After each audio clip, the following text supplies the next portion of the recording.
ya, dengan tema ujian untuk melatih kesabaran. Nah, saya bacakan satu ayat, di mana ayat ini ketika kita renungkan, ini ayat luar biasa banget ya, powerful. Kitab Amsal 16 ayat 32, saya catat di sini, orang yang sabar melebihi seorang pahlawan. Orang yang menguasai dirinya melebihi orang yang merebut kota. Ya, kalau saya baca ayat ini, saya renungkan, wow, keren banget ya. Orang yang sabar itu melebihi seorang pahlawan. Ya, seorang pahlawan yang punya dedikasi yang baik, punya daya juang yang tinggi, tidak pernah kenal kata menyerah, dan dia berjuang sampai titik darah penghabisannya untuk mengusir penjajah dari bumi pertiwi Indonesia, negeri kita yang tercinta, dan dia diberikan nama sebagai tanda jasa sebagai seorang pahlawan. Dan di firman Tuhan ini dikatakan orang yang sabar ternyata melebihi seorang pahlawan. Jadi ketika saudara dan saya menjadi orang-orang yang sabar di dalam Tuhan, dan kita semua tahu bahwa sabar itu sekolahnya sampai akhir hidup ya, sekolahnya sampai akhir hidup, sampai akhir hayat kita. Dan ketika di dalam menghadapi hal-hal di dalam kehidupan sehari-hari, dan kadang-kala kita didapatkan kita melakukan firman, kita punya ketangguhan, punya ketekunan, dan kita bisa menjadi pribadi yang sabar. Nah, tergantung dari kasus-kasus yang kita hadapi. Kalau kasusnya kira-kira tidak terlalu besar, kecil, kita bisa sabar, ya kan? Tapi ketika kasusnya besar, wow, kita nggak sabar gitu loh. Kita gagal, kita kalah, dan kita nggak bisa dikatakan sebagai seorang yang melebihi seorang pahlawan. Karena firman Tuhan ini luar biasa ya, orang yang sabar melebihi seorang pahlawan. Nah, ketika saya coba lihat dari bahasa Yunani, kata bersabar ini artinya makrotumeo. Nah, saya percaya bahwa kesabaran adalah karakter yang Tuhan inginkan ada di dalam setiap kita anak-anak Tuhan. Ya, kesabaran adalah sebuah karakter yang Tuhan inginkan supaya hal tersebut bertumbuh dalam kehidupan kekristenan kita. Jadi kita bertumbuh sama-sama di dalam kesabaran. Ya, dan sabar sendiri dalam, saya catat juga, saya lihat dari Kamus Bahasa Besar Indonesia, sabar itu artinya tahan menghadapi cobaan. Tidak lekas marah, saudara. Ya, tidak lekas patah hati, tidak lekas patah, maksudnya tidak mudah menyerah. Ya, kemudian kata sabar juga artinya tenang, tidak tergesa-gesa, tidak terburu nafsu. Nah, ini karakter anak-anak Tuhan yang matang, saudara, yang kita rindukan, bahwa seorang anak Tuhan yang punya satu pribadi yang kuat, yaitu Kristus yang tinggal di dalam diri kita, yang ada di dalam diri setiap anak Tuhan. Saya percaya Kristus yang ada di dalam kita itu yang memampukan kita, yang menolong kita untuk kita bertumbuh di dalam kesabaran. Ya, karena Tuhan menghendaki kita menjadi anak-anak Tuhan yang sabar. Dan kesabaran itu adalah sesuatu yang harus ada di dalam hidup saudara dan saya. Nah, pertanyaannya mengapa kesabaran itu harus ada di dalam kehidupan saudara dan saya? Karena sabar itu adalah sifatnya Bapa, karakternya Bapa surgawi, yaitu panjang sabar, penyayang, mulia, agung, ya, kudus, ya, sifatnya itu panjang sabar.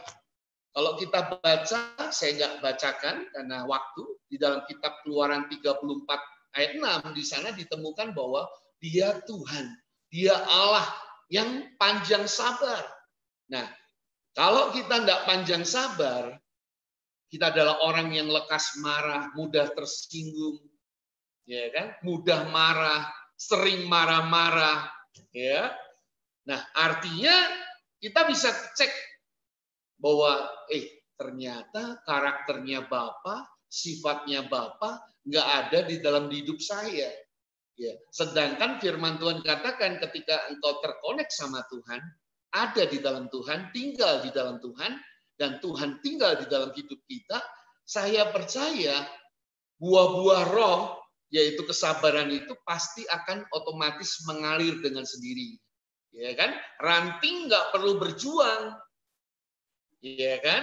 Nggak perlu ngeden gitu loh. Ranting ketika dia melekat sama pokok yang benar, pohon, dia melekat kepada pohon, ranting itu nggak berusaha sendiri, nggak berjuang sendiri, dia otomatis dengan sendirinya dia akan menghasilkan buah pada musimnya. Ya, nah, jadi saya renungkan bahwa ketika saya tidak memiliki sifat sabar dalam kehidupan saya sebagai anak Tuhan, saya perlu diragukan identitas saya di dalam Kristus. Apakah saya anak Tuhan yang sungguh-sungguh? Apakah saya anak Tuhan yang tidak sungguh-sungguh? Artinya kalau sabar itu kan nilainya tinggi ya, value-nya tinggi. Dan itu sangat berharga kan. Dan itu ada di dalam hidup kita, wow, orang bisa melihat loh dalam keseharian kita. Apalagi orang-orang yang terdekat dengan kita. Dia akan tahu kita, kehidupan kita sebenarnya. Karena dia punya hubungan dengan kita langsung. Betul kan? Nah, yang kedua, sabar adalah sifat yang terpuji. Nah, di dalam kitab Amsal 16 ayat 32 yang tadi kita baca, ya, orang yang sabar melebihi seorang pahlawan. Pahlawan adalah orang yang berjasa mengusir dan mengalahkan penjajah keluar dari negeri kita. Betul? Dan kalau kita orang yang sabar, lebih hebat dari pahlawan, ini Tuhan yang ngomong loh dalam kitab Amsal. Iya kan? Bukan kita. Tuhan yang bicara. Orang yang sabar melebihi seorang pahlawan. Ya, musuh yang terbesar bukan orang lain, saudaraku. Musuh yang terbesar yang kita hadapi adalah diri kita sendiri. Musuh yang terbesar adalah diri kita sendiri. Betul nggak? Ya kan? Hawa nafsu kita yang harus kita tundukkan. Ya. Apakah kita akan meledak emosi kita? Kita menjadi orang yang meledak-meledak dalam hal kita marah. Ketika kita marah, contoh saya marah kepada staf saya atau kepada karyawan atau asisten saya atau rekan saya atau bawahan saya marah. Saya bisa mengerti bahwa saya marah, boleh saya marah. Tapi saya tetap menjaga supaya orang yang saya marahi itu tidak terluka hatinya. Ya, tidak menjadi dia pahit hati. Betul kan? Nah, tentunya dalam perjalanan kita sebagai seorang anak Tuhan, mungkin sudah puluhan tahun menjadi anak Tuhan, kita paham betul tuh bahwa yang jadi masalah itu diri kita sendiri, bukan orang lain. Apakah hawa nafsu yang ada di dalam diri kita ini bisa kita tundukkan nggak? Kita bisa tekan nggak? Ketika kita marah, kita masih bisa menahan diri nggak? Masih bisa menguasai diri nggak? Karena orang yang menguasai diri itu lebih dari orang yang merebut kota. Wow, menguasai diri itu salah satu buah roh juga. Orang sabar juga melalui buah roh juga, ya kan? Dan buah roh di Galatia 5 ayat 22 sampai dengan 23 itu sifat dan karakter yang dihasilkan oleh orang-orang yang hidupnya melekat kepada Kristus. Nah, jadi kalau saya sering marah-marah atau lekas naik darah, ya, saya akan cek hubungan saya dengan Bapa itu benar nggak sih? Ya kan? Mungkin hubungan saya dengan Bapa nggak sedang baik-baik saja loh. Ya kan? Mungkin saya nggak mendekat sama Tuhan. Saya nggak memiliki persekutuan pribadi dengan Tuhan yang intim. Saya nggak datang sama Tuhan dengan penuh kerinduan. Di mana Tuhan yang akan menolong saudara dan saya dengan kasih karunia yang luar biasa. Dan lewat perenungan firman Tuhan, lewat penyembahan, saya percaya Tuhan akan memampukan kita untuk kita bisa evaluasi dan kita perbaiki diri kita. Yuk kita cek relasi kita benar nggak sama Bapa. Apakah kita saat teduh nggak sama Tuhan? Punya waktu-waktu yang teduh nggak dengan Tuhan? Ketika kita merenungkan firman Tuhan di dalam kitab Amsal, kalau saya nggak catat semua kitab-kitab Amsal ini karena panjang lebar, dan saya menemukan di dalam kitab Amsal ini banyak kebenaran loh saudara tentang sabar itu. Ya, ternyata orang yang sabar itu orang yang bijaksana loh. Saya rindu kita menjadi orang yang bijaksana, betul nggak? Iya kan? Orang yang sabar ternyata orang yang berakal budi.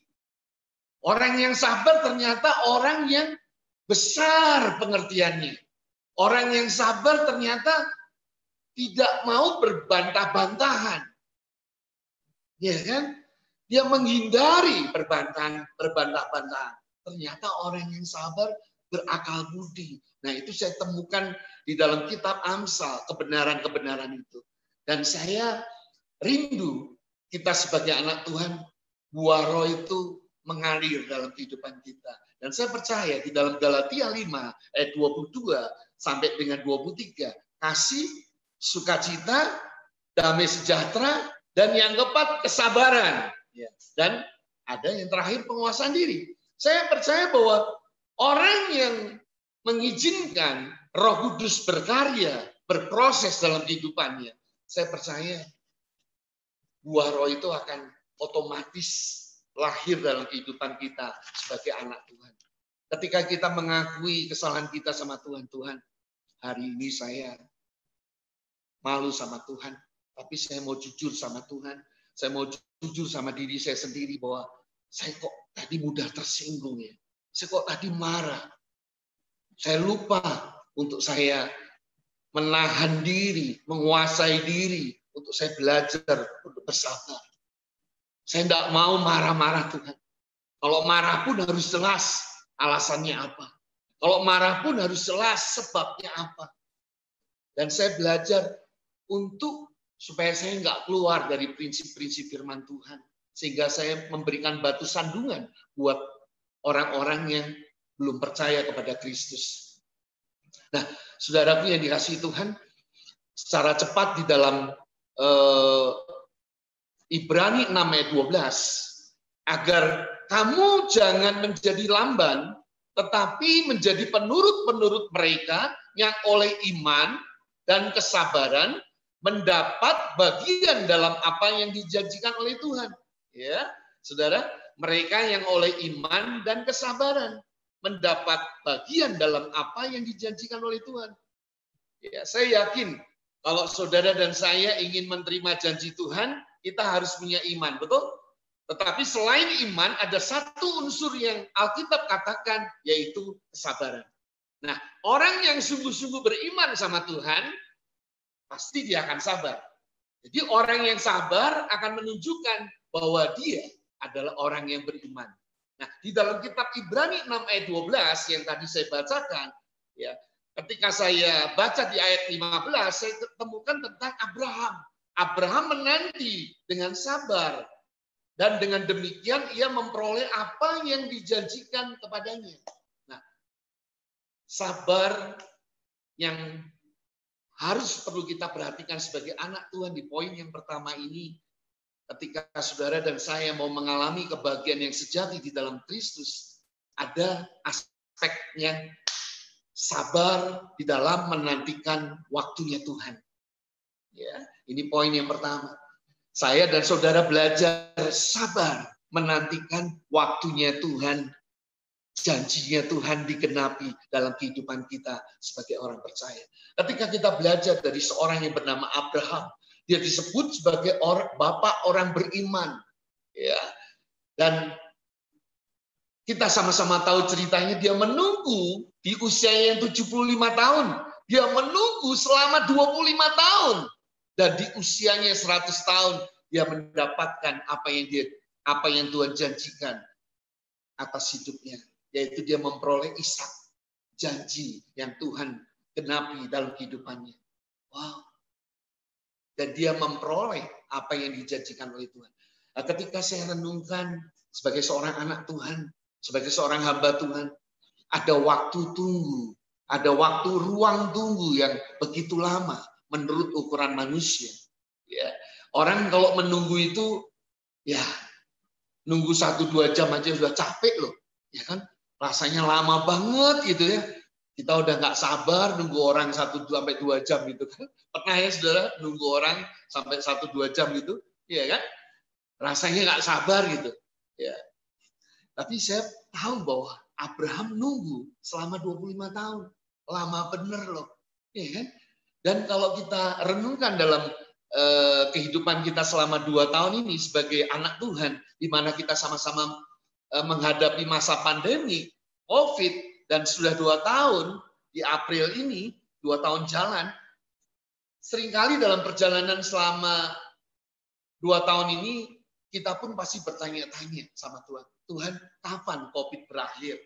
Kapan Tuhan, COVID kok nggak pergi-pergi ya? Kapan? Waktu pandemik ini sudah segera berlalu Tuhan. Tampaknya Tuhan sedang memproses saudara dan saya sebagai anak-anak Tuhan. Ya. Dan tentunya sesuatu yang berharga yang ada dalam hidup saudara dan saya. Apakah ada kesabaran? Buah roh itu tadi. Karakter Tuhan itu tadi. Sabar. Panjang sabar. Karakter Tuhan ada enggak dalam hidup saudara dan saya?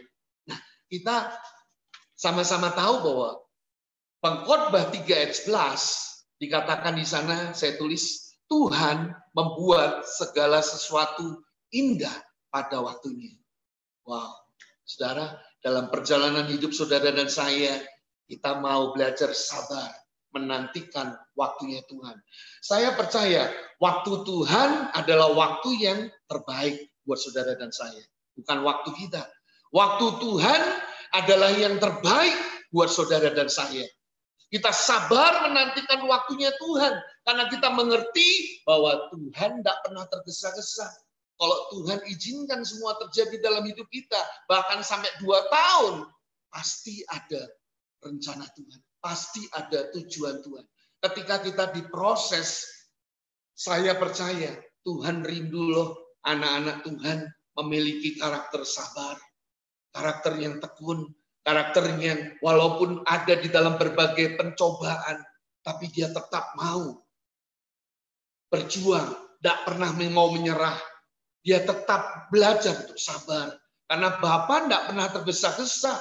Karena Bapa tunggu sampai waktunya tiba, dia akan mengenapi janjinya. Saya percaya janji Tuhan buat Abraham adalah sama dengan janji Bapa terhadap kita sebagai anak-anak Tuhan.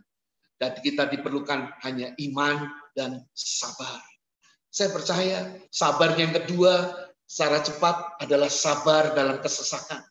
Ya, saya dan saudara kalau kita renungkan kitab Roma 12 ayat 12, dikatakan di sana bersukacitalah dalam pengharapan, bersabarlah dalam kesesakan, dan bertekunlah dalam doa.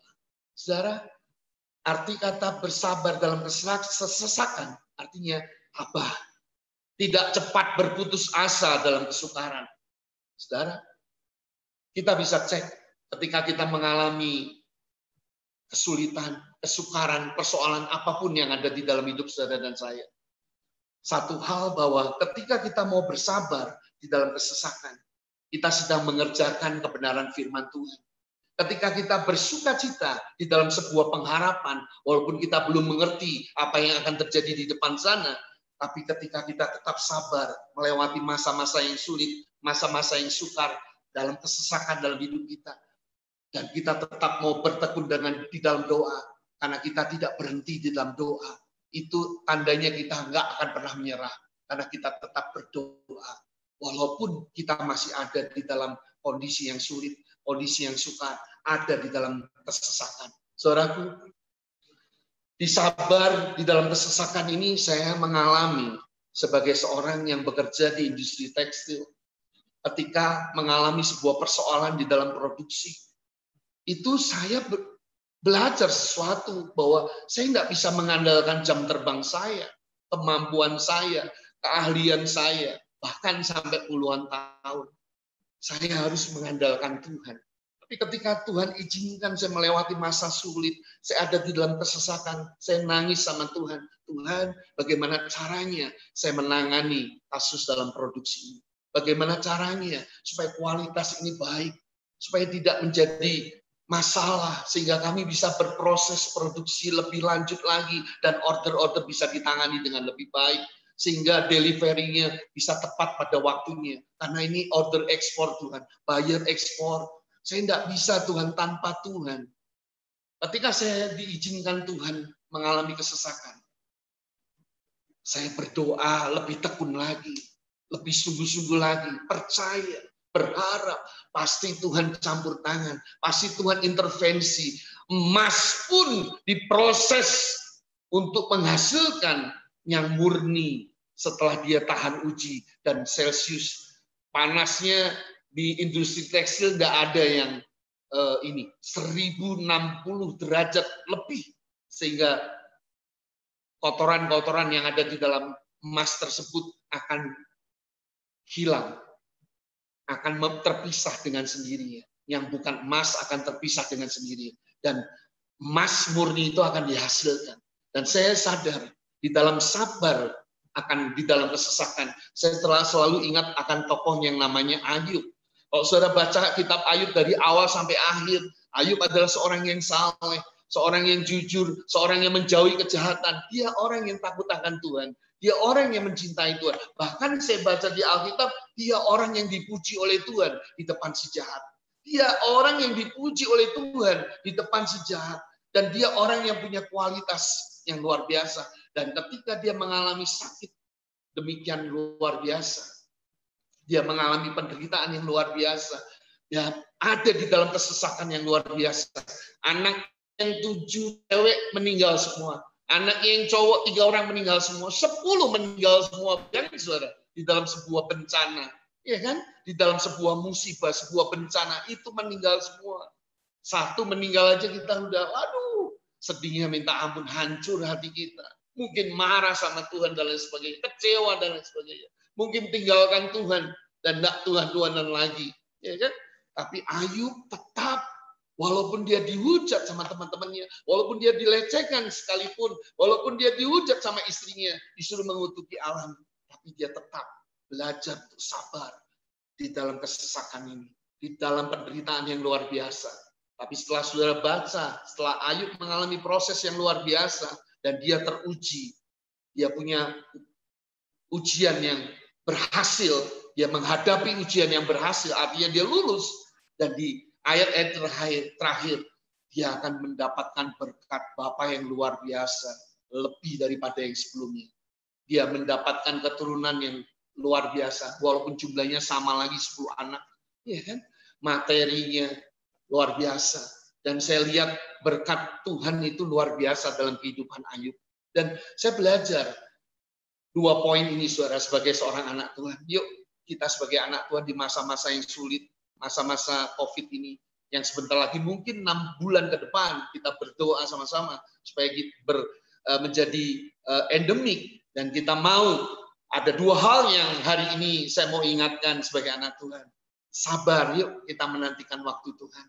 Sabar yuk ketika kita ada di dalam kesesakan. 2 hal ini kita mau lakukan, di mana kita mau belajar menjadi orang yang sabar, melebihi seorang pahlawan. Saudaraku yang dikasihi Tuhan, Tuhan akan membuat segala sesuatu indah pada waktunya. Saya takut waktunya berlebih. Oke, masih ada waktu ya. Saudaraku, anggaplah suatu kebahagiaan. Ya, saya bacakan di dalam kitab Yakobus ya, pasal 2 ayat 1 sampai dengan 4. Saudaraku, anggaplah sebagai suatu kebahagiaan apabila kamu jatuh dalam berbagai pencobaan. Sebab kamu tahu bahwa ujian terhadap imanmu itu menghasilkan ketekunan. Wow, Ayub adalah seorang yang tekun, saudara. Ya. Dan biarlah ketekunan itu memperoleh buah yang matang, supaya kamu menjadi sempurna dan utuh dan tidak kekurangan suatu apapun. Saudaraku, kita mau seperti Ayub belajar, dia sabar, percaya akan sebuah kepastian.